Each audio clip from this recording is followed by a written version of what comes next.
Once upon a time, there was a boy. I loved animated movies from an early age, and I sort of dreamed of making my own comic books or animated movies when I'd grow up. Who wanted to tell stories a whole new way. Jordan was a master in game design. He rotoscoped his brother's movements. And created a tale of a prince. Jordan managed to create such deep emotions that ushered in a new age of gaming. Prince of Persia is also kind of considered one of the first action-adventure games. Sands of Time, unfortunately, it didn't really translate into the blockbuster sales that was expected. This is the story of the Prince of Persia series.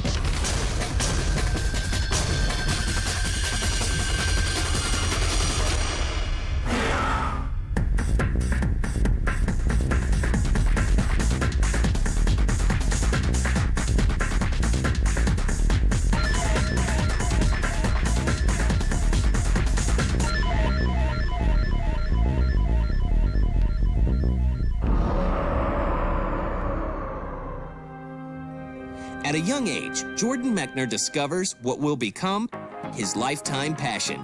I loved animated movies from an early age, and I sort of dreamed of making my own comic books or animated movies when I'd grow up.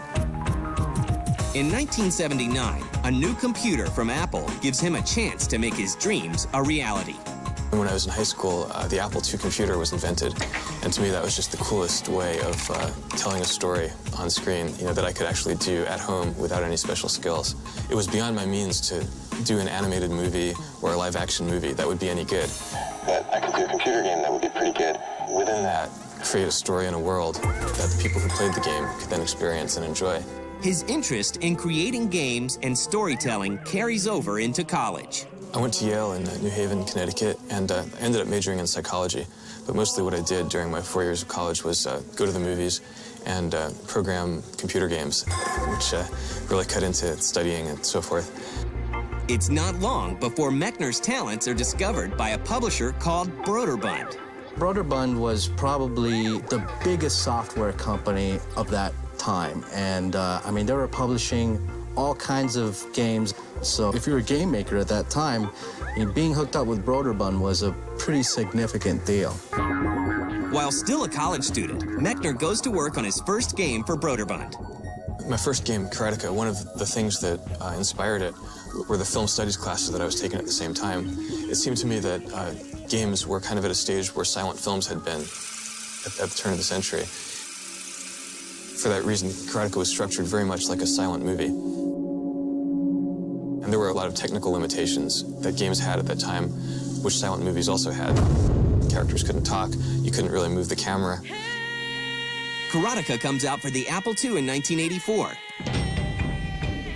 It sells 500,000 copies.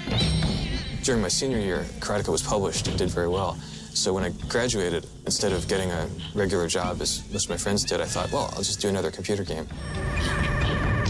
Mechner graduates in 1985. 1 year later, he begins work on a new project. He finds inspiration in a famous silver screen archaeologist. There's a scene in the first 10 minutes of Raiders of the Lost Ark where Indiana Jones is running towards the ledge. He jumps and he misses it, but he grabs on. He grabs a root, and he pulls himself up and rolls under the gate just as it's closing. I mean, that kind of suspense, I wanted to get that into a game. Mechner wants to combine the feel of a movie he loves with an Arabian setting similar to 1001 Nights. The result is a 2D action-adventure game called Prince of Persia. In many ways, Prince of Persia is kind of like a sequel to Karateka. Prince of Persia took the same fluid animation and very simple, emotional, melodramatic story and combined it with kind of a modular, traps-based environment. His whole view of the thing was to really incorporate the story into the gameplay rather than, stopping the game and then showing some story and then continuing with the story. He really wanted to roll that all into one thing. The challenges of making a game like Prince of Persia are daunting, but Mechner is determined to bring his vision to life.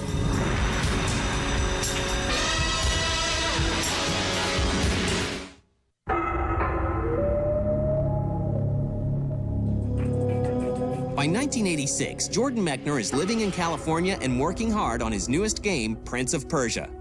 Like many developers of his time, he must wrestle with limited technology. One of the biggest limitations in the earlier stuff is definitely sound. You hear about composers making music for systems in that era, and it was really like composing with one hand tied behind your back. Well, the big problem on the Apple II with music was that the computer was only capable of playing one note at a time. My dad was trained as a classical pianist when he was young, so I asked my dad if he would compose the music. First for Karateka, and then for Prince of Persia. Mechner uses a new technique in animation with the help of his 15-year-old brother, David. Jordan Mechner apparently took a lot of video footage of his brother jumping up and down and running around, hanging on ledges. After that, he basically was called rotoscoping, and he rotoscoped his brother's movements. And he really studied that very, very hard and tried to really emulate almost perfectly his brother's movements. I wanted to create a character that would have weight. When you were running, you had momentum, and if you then pushed the joystick in the other direction to turn around, the character's arm would kind of flail behind him, because it's hard to turn around when you're running that fast in one direction.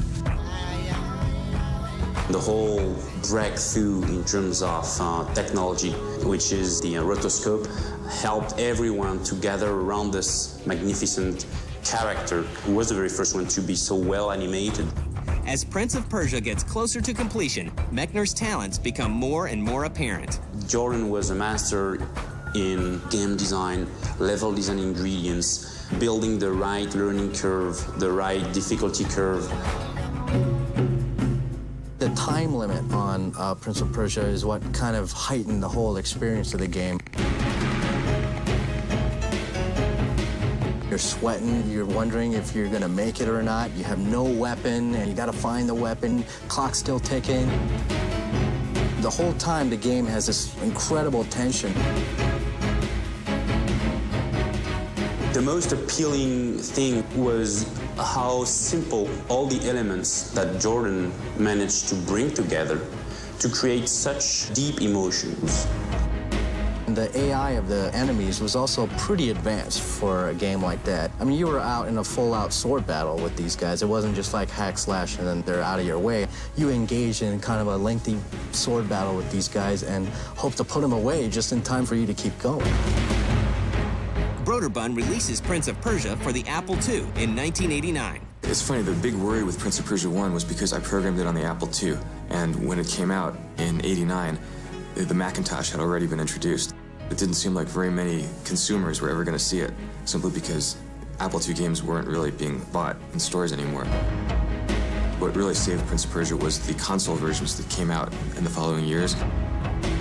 The first Prince of Persia game is a huge success, not only because it created a palette for the rest of the video game industry to work off of, but also it was ported to so many different systems, and there were people playing that all over the place. Prince of Persia will go on to sell 2 million copies. Meanwhile, Mechner decides to take a break. And at that point, I'd spent a good part of my youth writing computer games, and I was kind of eager to get out and experience the world and have adventures and so forth outside of the industrial park in Northern California, where it seemed like I'd been forever. So I went back to New York, went to film school, then I lived in Paris to make a film. But he doesn't step out of games completely. When Broderbund came to me, wanted me to do Prince of Persia 2, my first reaction was, no, I don't want to program another game. It's too hard. It takes too long. We were able to work out an arrangement whereby I didn't have to program it. I would just come up with a story. I would do storyboards, and then they had their own team of engineers and artists who would do what I saw as the hard work, which I had to do on Prince of Persia 1. So this was great because I was actually living in Paris, and I was able to send back and forth everything they needed to keep working on the game. Mechner spends the next 4 years shooting a short film and working on a sequel to Prince of Persia. Prince of Persia, The Shadow and the Flame comes out for the PC in 1993 and outsells the original. In 1997, Mechner branches out and releases an adventure game called The Last Express. The game is praised by critics, but sales are sluggish. So it was kind of this bizarre labor of love, this project that took us 4 years to do. And ultimately, there was not a huge market for adventure games in '97, especially adventure games that took place in 1914 on the Orient Express. The game is beautiful. I love the project. I think all of us who worked on it are very proud of it, but it didn't have the kind of success that the Prince of Persia games did. With the disappointing performance of The Last Express, Mechner feels like he's done with games.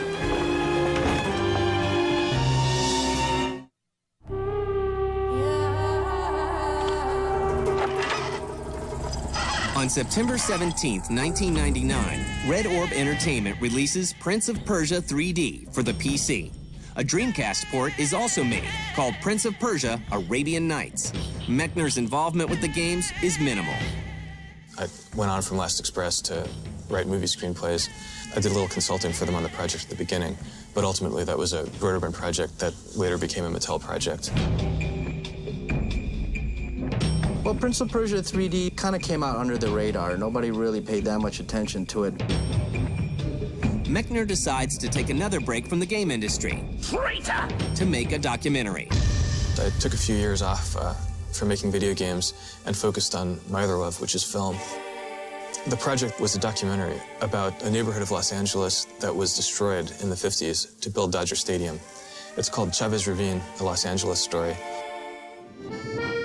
Meanwhile, a French company called Ubisoft picks up the rights to the Prince of Persia franchise and calls on their studio in Montreal, Canada, to work on reviving the series. In secret, we were already working on very early prototype and first mock-up for the game. Jordan and I met for the first time at E3 2001, and we immediately discussed the idea of making a rebirth for this license. In July 2001, 2 months after I've met with Jordan, I invited him here to show him what the team have made at that time. And when he saw those mock-ups, those little AVIs we've made, he was totally flabbergasted. And I will remember all my life Jordan's words saying, "This is reawakening the joy of making video game to me." I think we all saw this as a terrifically exciting opportunity to take something that was so old that we loved and make it new again. We had, you know, the godfather of the license and the action-adventure genre telling us, go ahead. And then we started. After 8 months in development, Jordan came in as the official scriptwriter, and he rewrote a new story, totally new, and worked with us till the end. Ubisoft Montreal looks to other games for influences on how to make Sands of Time truly unique. Eco was one of our main influence, and then we had an example of the type of game we were trying to make already. And also Tony Hawk, Pro Skater, that was another, where you can really, you know, you just play and try stuff and be good at it and have really a spectacular character. One feature that truly sets the Sands of Time apart from other games is the player's control over the flow of time. Wouldn't it be cool if instead of dying, you could turn back time, rewind, and then replay from that point? That way you could play continuously, and only rarely would you die and interrupt the fun of playing. We wanted to have our own technological breakthrough. I could turn back time. Which is all the control time features, the real-time rewind.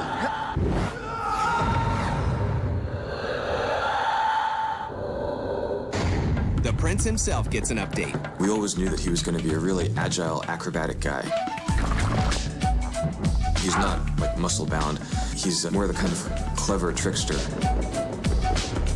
Developing a character who looked the way that the character felt to play, you know, that was the challenge. He had to have an attitude that would make gamers today really want to be the Prince and play in that world. I'm very happy with the design we came up with. As does the gameplay.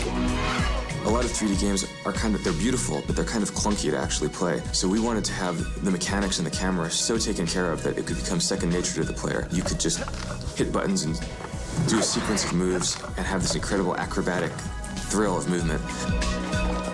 What they really succeeded with the Sands of Time is creating a very seamless animation that really makes you feel like you're controlling the character. These animations aren't just pre-scripted things, but you're causing this animation to happen. Ubisoft releases Prince of Persia: The Sands of Time for the PC, Xbox, PlayStation 2, and GameCube on November 6, 2003.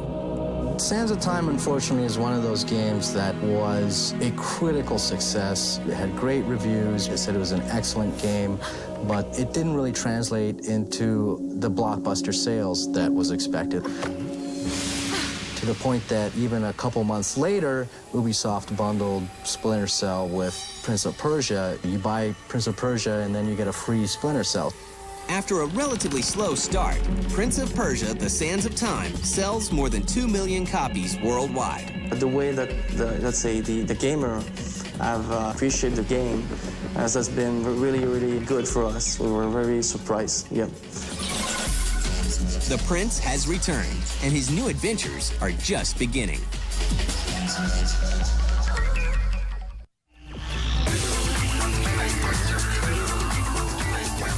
After its 2003 release, Prince of Persia: The Sands of Time is showered with praise and sweeps the 2003 AIAS Awards.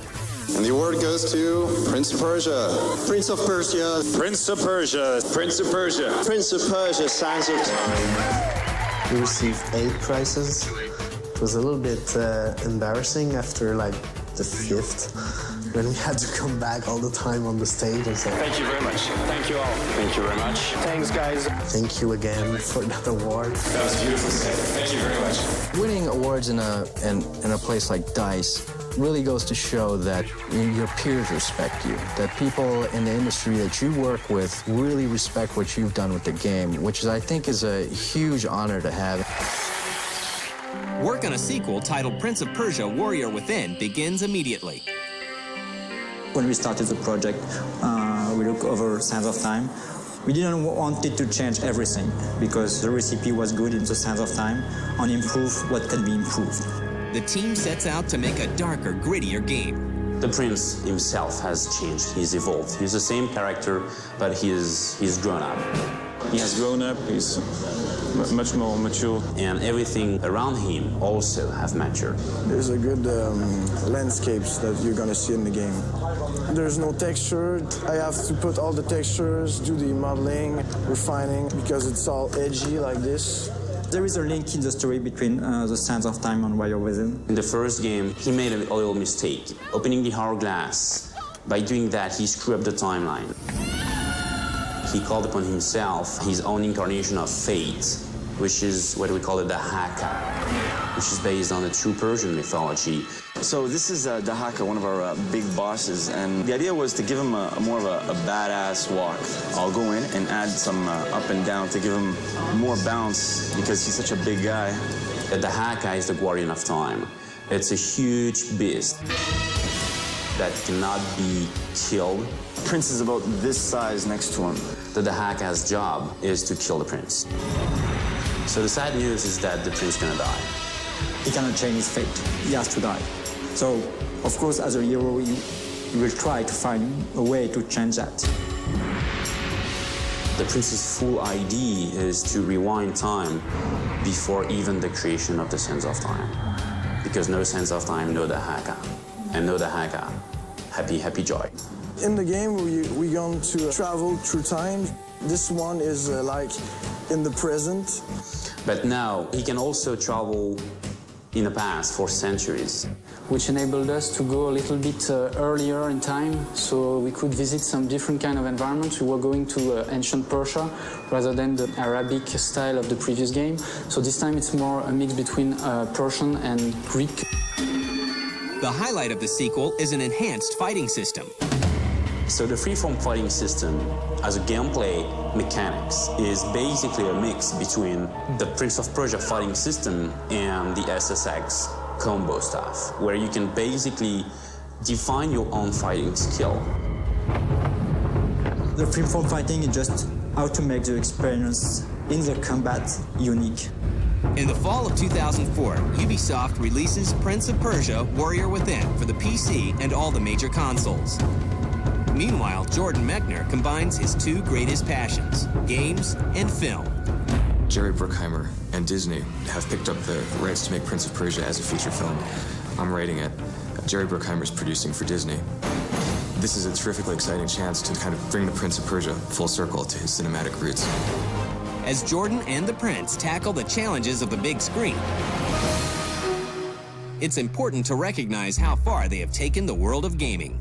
Not only that, but Prince of Persia is also kind of considered one of the first action-adventure games that really spawned a whole bunch of different action-adventure games like Tomb Raider. Prince of Persia was a very important franchise 10 years ago with Jordan Mechner, and we have made a great work with the team. Now that Prince of Persia license is something that we want to push forward for the future.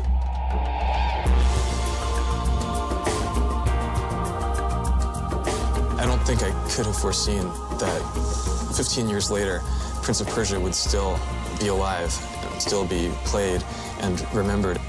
You know, that's probably one of the most rewarding aspects.